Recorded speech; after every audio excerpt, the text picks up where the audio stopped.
Andy Burnham, here in Harlow. You've been down to see Princess Alexandra Hospital. Why did you visit? I always go out into the NHS to hear from the staff on the front line, and they're telling me that this is the busiest week they've ever had in the NHS. You know, the pressure on our hospitals is relentless right now, and I think it's really important that people like me listen to what they're saying and do whatever we can to support them. And what can you do to support them? Well, I think this government has mismanaged the NHS on a pretty epic scale. We had the reorganisation they said would never happen, and ever since the NHS has slipped backwards. People are finding it harder to get a GP appointment here in Harlow, Thurrock, across the country.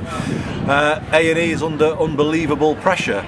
Cuts to social care are making it harder for people to get home from hospitals. We've got older people trapped in hospital. I think there's a combination of bad decisions that have left the NHS on the brink of a very dangerous winter. Was there anything in the autumn statement that gave you heart?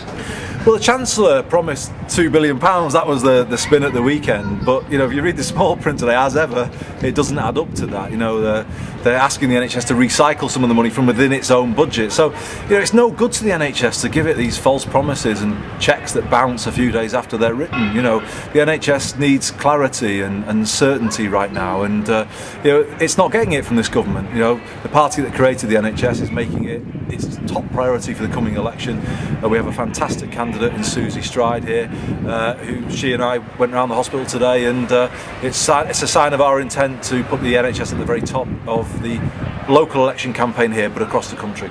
Just one more question regarding A&Es, is that people have to come to the, what's the term I'm looking for? What they're trying to say, a lot of people are saying, is that please, if you've got a cold or you stubbed your toe, please don't turn up to an A&E. And that's not a political point, isn't it? That's just common sense, isn't it?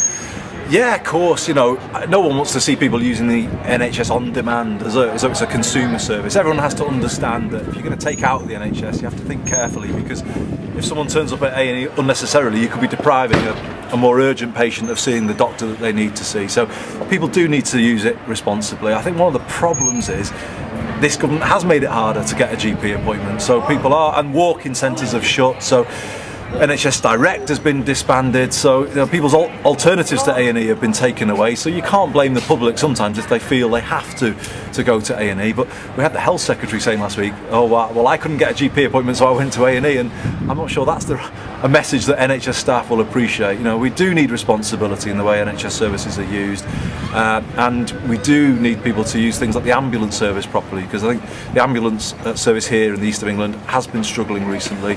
You know, people really need to think carefully before they dial 999. Andy Burnham, thank you very much.